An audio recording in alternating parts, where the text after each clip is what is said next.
Hello everyone, welcome to my channel. आज हम पर्यावरण के बारे में जानेंगे। तो पर्यावरण को हमने दो खंडों में विभाजित कर लिया है। पहला है भाग हिंदी और अंग्रेजी, दोनों ही भाषाओं में हम जानने का प्रयास करेंगे। तो हिंदी में अगर देखा जाए तो परिधन आवरण, इसका संधि विकसित होता है। परि का अर्थ चूँकि होता है चारों ओर और आवरण का अर्थ होता है घेरना। किसको घेरना? जीव को घेरना, जीव को चारों ओर से घेरना।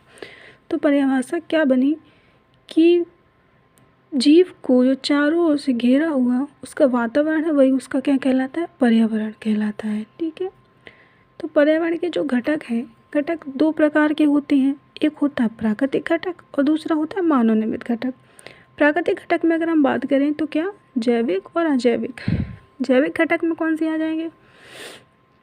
जैविक घटक में वे सभी प्राकृतिक वस्तुएं आएंगी जिनमें जीवन पाया जाता है। चूँकि जीवन की बात कर रही है तो शॉर्ट फॉर्म में हम लिख देंगे वनस्पति जगत और जंतु जगत। और कहाँ जीवन है? जंतु जगत और वनस्पति जगत। अजैविक में अगर हम बात करें तो वे सभी प्राकृतिक वस्तुएं, प्राकृतिक तो हैं परंतु उनमें जीवन नहीं है। वो किस में आ जाएंगी? वह आ जाएंगी अजैविक घटक में। निर्जीव पर्वत निर्जीव है लेकिन जीवन नहीं है। तो पर्वत, पठार, जलवायु, मृदा।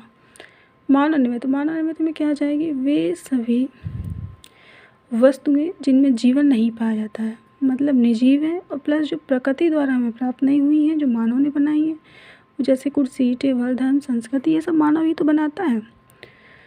तो ये हमने पूरा समझ लिया है। अब बात करते हैं हम अंग्रेजी में। तो पर्यावरण की इंग्लिश क्या होती है? इन्वायरमेंट। जो इन्वायरमेंट शब्द है वह किससे लिया गया है? फ्रेंच लैंग्वेज के इन्वायरनर से लिया गया है। चूँकि फ्रेंच वर्ड जो इन्वायरनर है उसका अर्थ होता है पास, पड़ोस। तो इस प्रकार से हमने पर्यावरण को समझ लिया है।